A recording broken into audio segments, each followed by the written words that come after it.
Not too bad overall. I um I don't know about you. Actually, I do know about you, and I do You know do that know this is. things. I know this is more or less a fruitless conversation, but Hit me. I watched a basketball. Yeah, you watch some basketball. I watched The Last Dance specifically. That's the Netflix Michael Jordan series covering his reign Oh, in the that's not quite a basketball. That's not yeah, what I yeah. It's more of expected. it's the story of the Michael Jordan repeat, three-peat, and all the How stuff. did Michael Jordan go from young man to asshole asking fellow basketball players $100 for an autograph in a fancy restaurant? What was the path there? The thing that makes you the best player in the world is what also makes you an insane like competition addict that accepts nothing less than Oh, perfection. yeah, that just kind of answers that nice and neat, doesn't it? It's the only way. You don't become the best in the world at anything without sacrificing a major part of your humanity. Does that mean that, like, Talladega Nights is like a metaphor about Michael Jordan? Because if you're not first, you're last. I mean, no, but I also like you have to find an analogy where the comparable best is like not just the best, but so much the best that they're redefining it on a global level, and they're making it a cultural phenomenon. I actually do have an analogy that fits this podcast perfectly because I stole it from Mr. Tongue, a YouTuber who uploads once every never, because he made the reverse analogy. And Mm-hmm. it's World of Warcraft, ironically enough. Okay. Because World of Warcraft is the Michael Jordan of video games. Okay. Why isn't this game more like World of Warcraft? This game failed because it's not like World of Warcraft. Oh, by everyone What can else's they learn by from everyone World of else's Warcraft? comparison points, you mean? Yeah. Okay. Okay. Okay. I see. Like, you remember the Cult of Jordan? Do Yeah. you remember that fucking era in Mm-hmm. which, like, I was raised in it.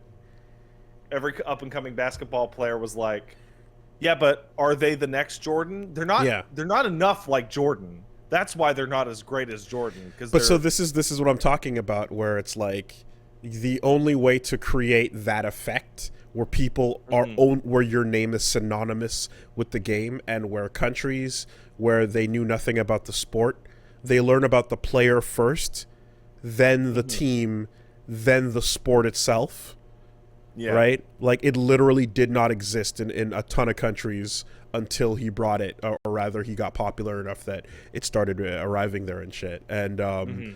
like in order to just shoot that far beyond every other second and third place, like yeah, comparison point, you have to have something inside of you that forsakes a part of your humanity. Like I said, you in this case, it's like the drive for competition is beyond anything else any other human can have. And that Wow, that just means, looped right back around to World of Warcraft. yeah, I guess. But, but it just really, like, it is, it's a pretty good series, all things considered. Like, Last Dance is pretty good. It's a really good watch. And, um, I can attest to that because I was also watching it with, like, Punch Mom, who didn't know he existed, and you know what I mean. And like while we were in the middle of going through it, she was very excited to get to the next episode and see where I it all goes wanna. and stuff. So I've read from people that they appreciate me enunciating myself if I'm going to do a purely facial reaction. So I'd like to enunciate and doubly, like, emphasize that you just said that Punch Mom didn't know who Michael Jordan was, which caused a lean and a squint that I'm not fully able to get off of my face. Wooly, I've met her. She is real, yes? It's not an elaborate smoke and mirror goof. Are we forgetting 3 weeks ago when we talked about Space Jam 2? And the entire 20 minutes we spent on the fact that she didn't recognize his face and how weird that was. You know what? I actually do remember that. And it's just so unbelievable that somebody doesn't know who Michael Jordan is. Because all I was doing was making a callback to that very recent conversation. Oh my god. Well, in any case. Does Last Dance go into what happens when you don't pay your gambling debts? So it seems. Yes, it does. It does. Okay. Although it addresses how much of that is speculative, how much of that is real, what the deal is. I'm assuming such. You know. That being said, hey kids, if you owe money to somebody that you shouldn't owe money to, you should pay them. Yeah. Yeah, so that was I know that was always like rumor stuff that I had heard about, and it was talked about in papers and stuff, but you know, they basically just kind of went like, yeah, that was always just like rumor shit, but never really confirmed in any way. So but yeah, the overall as a sports anime, it's a good watch, and it's put together in a very like interesting way where the season itself, the final season, was called The Last Dance, and so it's following that like year, but then cutting back to all the different periods of time like leading up to that, and like the different shit that you know, other players are going through, and you know, hard cutting to where the fuck is Dennis Rodman? He's on Monday Nitro. Like, instead of going to practice, he's skipping out to hang out with Hollywood Hogan. You know, and just like wild shit like that. Obviously late to the party on this. Like a Michael Jordan like puff piece. I mean, that's the thing, is like, you watch it and I think it's a very honest telling of like, okay, so this dude is clearly the GOAT, and this dude is clearly a generational marker, and that impact is not understated. Like, I felt as if it made up for all the things I was trying to explain to Punch Mom about. I'm like, how did you not know about all this? It very clearly cements how insanely huge that era was. But then it absolutely shows you the cost to your humanity. You know, it shows you the parts of him that are like, yeah, I literally invent things. I invent slights that people don't do to have a reason to take out revenge on them, to drive myself to be the best. Like, I will pretend someone talked trash where they didn't, in order to get himself to where he needs to be, to dominate the person the next time around. That's the kind of attitude that you see in like serial killers. It's crazy. And like, he has and they come back to it like multiple times. It's a 10 episode series, and he constantly just goes, okay, you feel like you could do that, you feel like whatever, I disagree, fine, let's see what happens. And then like, it's just this thing where like, it doesn't matter what it is, it doesn't matter what's happening, what's going on, I will create reasons to send myself to like fucking 11 and to just unleash everything I have on you and then some. And that's what it takes to win, you know, and that's what it takes to be the best, and that's all there is to it. And other people who are along for the ride, it's like, if you're not on that level, which obviously you're not, then you're gonna get yelled at, you're gonna get screamed at, you're gonna get fucking, you know, punked out, and in some cases you might get swung at, you know. But how is it that Steph Curry was able to sink all those baskets and still appear to be a human? Well, all of the really great basketball greats that were before and after were still really great, but the difference is that if he wasn't this, if he didn't have this like insane characteristic about him, at least my takeaway when I'm looking at this series, if he didn't have that inside of him, he would have just been another one of the greats, as opposed He would to have been a Larry Bird or a Charles Magic Barkley. Johnson. Like Yeah. there's, and then there's the legacy before and there's the legacy after. And the legacy after is a lot of people that are like, yeah, I learned from watching what he did. And beforehand, yeah, Bird and Magic, But it's not about like being one of the greats of all time. It's about like going up and above and beyond to the fucking moon with it. And you have to just like fuel it with your insanity. And that's the only way to be that far above the game and to create a situation where it becomes, again, this insane global phenomenon. Like literally Nike shoes were fucking nothing prior to him. They weren't doing, there wasn't much. The entire like the culture of basketball, wearing the clothes, all of that shit was all just based on his madness. Michael Jordan reminds me, because my dad watches a lot of golf, and he watches it to fall asleep. But when he's not asleep watching it, he'll be enjoying it. And it reminds me a little bit of Tiger Woods, who I'm going to assume also had that competitive nature of some degree. And they both had the situation coming in. I remember talking to kids that were my age in high school that didn't watch basketball games, even though they loved basketball, because Jordan had ruined watching basketball because he was gonna win. Like, oh, the Bulls are playing fucking whoever. Why even watch? They're gonna lose, or the team that I like is going to lose. Jordan's gonna crush them. With Tiger, it was like, why bother watching any golf tournaments are like 4 days? Why bother watching anything other than like a highlight reel on fucking Sunday of Tiger getting double eagles all the way up and down the fucking thing? Because nobody, like in golf, it's crazy because you get to have like, top of the board is Tiger at -18, and in second place is this guy with -5, and there aren't enough holes left in the game to play for anyone to catch up. So why are we playing? He already won.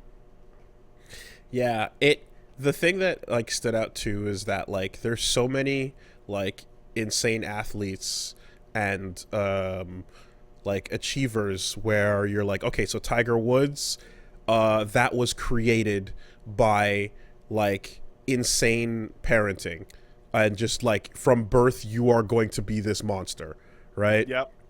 Venus and Serena Williams, from birth you are going to be this monster. Michael Jackson, same thing, right? Tyson, brought in off the streets and hypnotized into being the GOAT.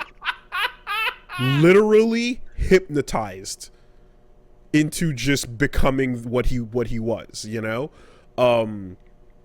all of that was just like, there's these crazy backstories to a lot of these super athletes, but with Jordan, it wasn't like his dad it wasn't any of those things. His dad wasn't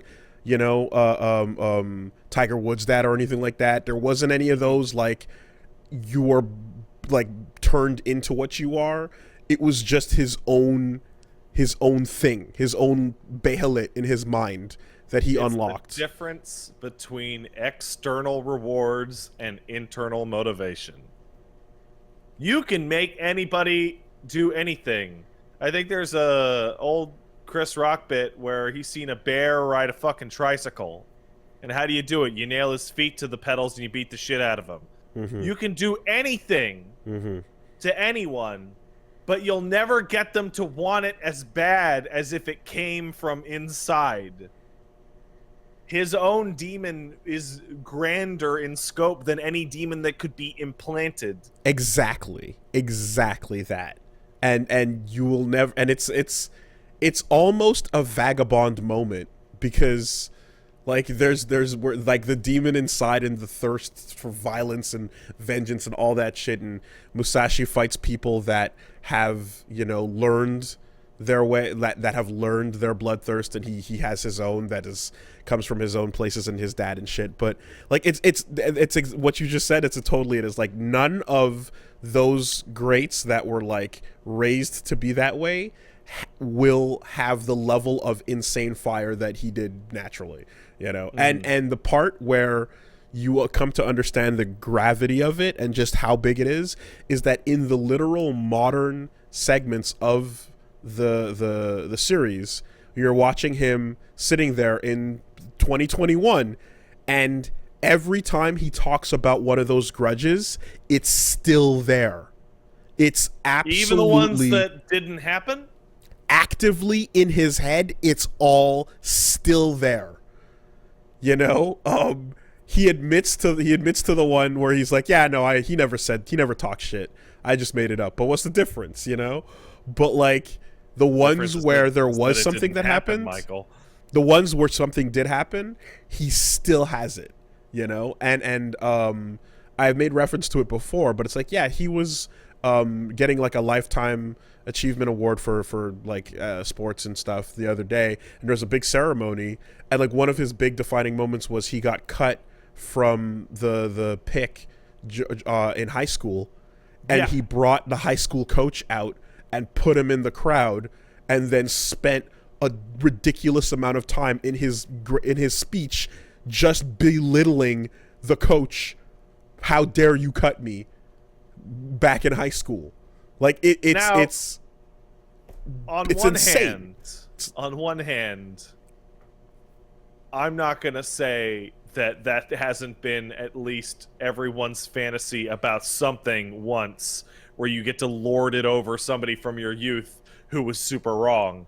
Like, I would love to go back to my old elementary school and tell Mr. James that they did in fact let me use a calculator in university. Sure. For example. Just check out every one of those.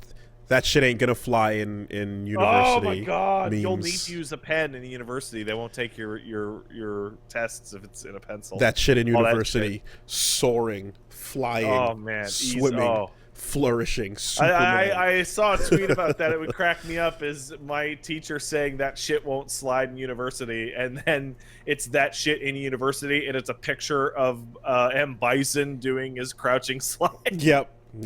Take your pick. But that sounds like a miserable way to live your life. It sounds terrible. It sounds absolutely like terrible. Constant agony. Yes, it sounds like you've sacrificed humanity to be that. And he, you know, and they have those parts. They have those moments where he's like, you know, yeah, like being inside here is not very fun. You know, like there's parts where he admits it and he talks about all that shit. But how bad do you want it? You know? That's and that comes up a lot in sports. They'll be like, yo, this is you know, the final round, final set, final play, whatever. It just kind of comes down to how bad you want it. And you know, that is like often described as a moment where both players or both people know a lot about, they know everything about each other and what's going on, and it's just going to be like, can you go past your point of exhaustion or whatever. But in this particular case, it's like, no, like, can you like forever damage your ability to be social in order to, you know, like not just achieve everything you want, but like achieve other people's dreams so that they can't. Deny everyone else the ability. You know? Yeah, there was like a I want to say like 10-year period where Jordan's existence denied other stars' existence. They made a particular like example of one dude where it was like, it wasn't just about coming back and destroying them the next game after he was slighted because it was an ex-teammate, but it was about absolutely shutting down his ability to play the game at all. And like the game ended up with the team having, I think, the lowest score for a team in the playoffs ever. Because it was about shutting down, like there was no game to be played by the other half, you know. It was yeah. So anyway, all this to say, it's a really good series, and it definitely is something that if you're like the age where I was 5 to 10 during most of that, and I remember it on TV. I remember my family watching. I remember tuning in for the first game when he came back wearing the 4-5. I remember like a lot of these moments, but it was like really cool to go back to these memories and then kind of see like, oh, this is what's happening behind the scenes. This is what's happening on the court. This is the story of the game that I was not like paying attention to or aware of, because again, my cousins were more basketball people. I was never really into it. So like going back and kind of getting that side of things was a very interesting, and finding out about like shit like how, yeah, like the right hand man Scottie Pippen, was there the whole time, being basically like second best in everything, but being like under the 112th highest paid in the entire league or some crazy shit, where you're just like, yeah, he got completely fucked contractually. And finding out what the fuck was going on with Dennis Rodman at the time. No mention of North Korea, of course, but like all the wild shit that happened in that time frame. Going back and getting some extra context on it was really interesting. And then yes, actually seeing the damage that Michael Jordan does to himself, and how that comes out to still be in his head, fresh as if it were yesterday, all these years later. It's great, and I'm sure a lot of people have seen it already. But on the off chance that you haven't, even if you're not necessarily interested in basketball, I'd say The Last Dance is a pretty good watch.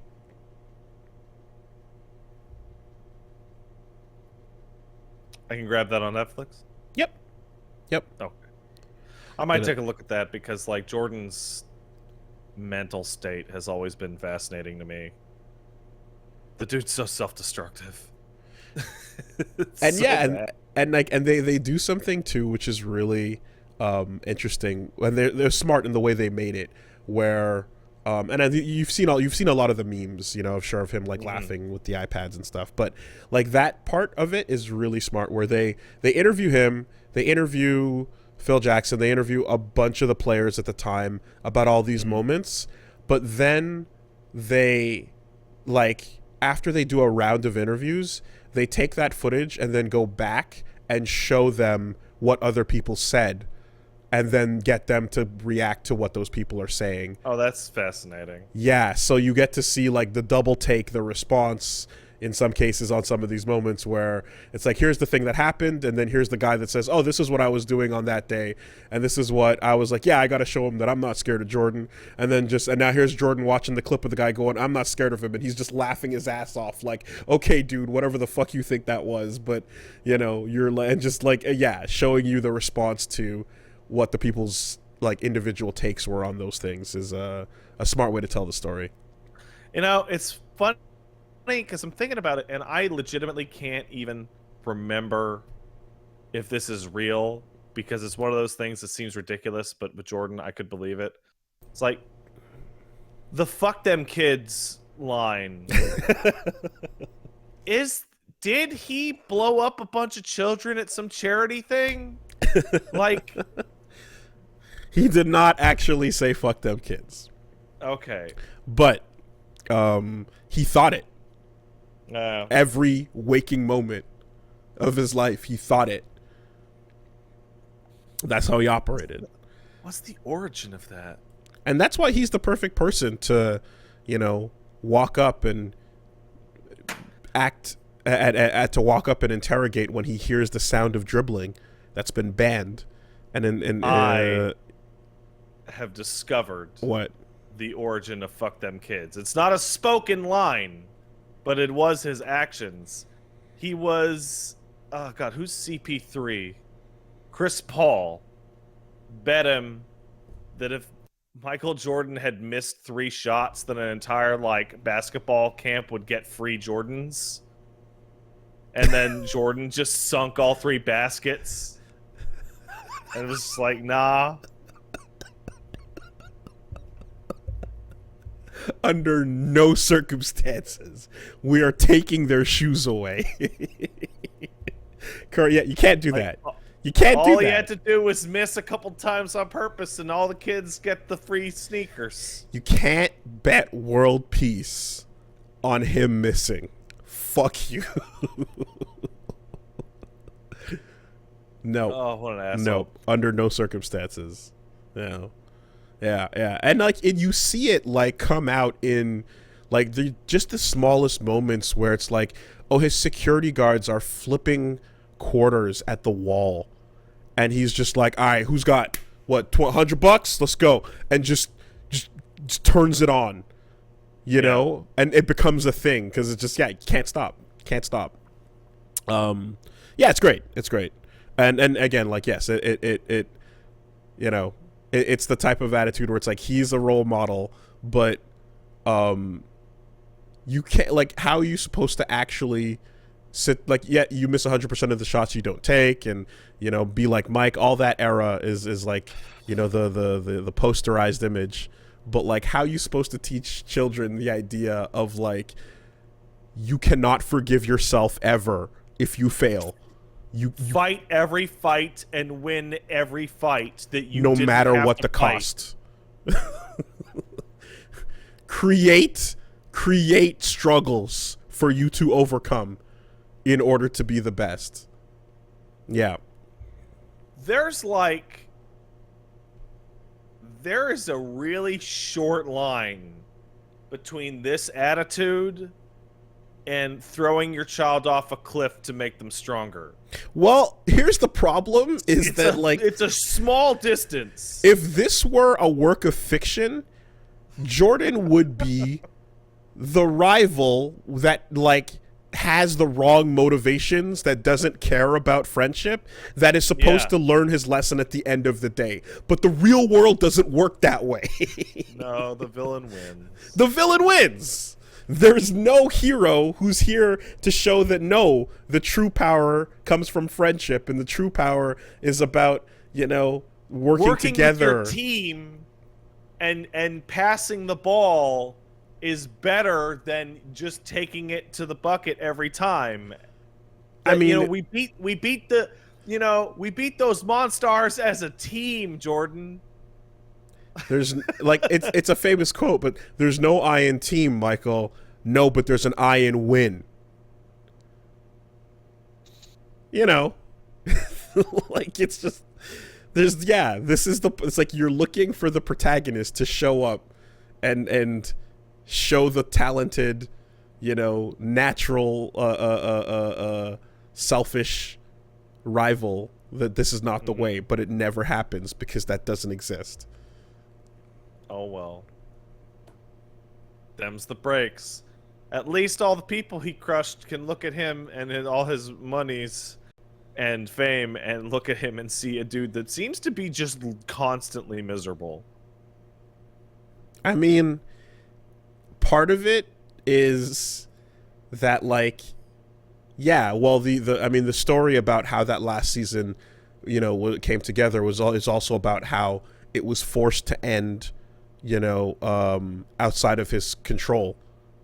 And because of that, like, the feeling of going out on top, and as opposed to like ever feeling like he couldn't do it, he left feeling like he could continue to dominate forever, and that feeling never goes away, and then that's burnt in for the rest of your life. Yeah, it's the kind of thing where, like, depending on your sport, like, you can age out gracefully. I don't know, man. There seems to be like a football, basketball, hockey line in the sand that is like, no, even the average players are going to scream past you. The power of youth is just too much. Yeah. But here, you know, it's just, you know, he never gets that, and he's the one who needs it the most. So it's my favorite. That's my favorite thing about baseball, is the story of Babe Ruth and why Babe Ruth was so overweight. And it's because he says, I don't need to run to the bases if I knock him out of the park every time. Every single time. So I'll just knock him out of the park and just walk my way around. There you go. So yeah, Last Dance. That's good stuff.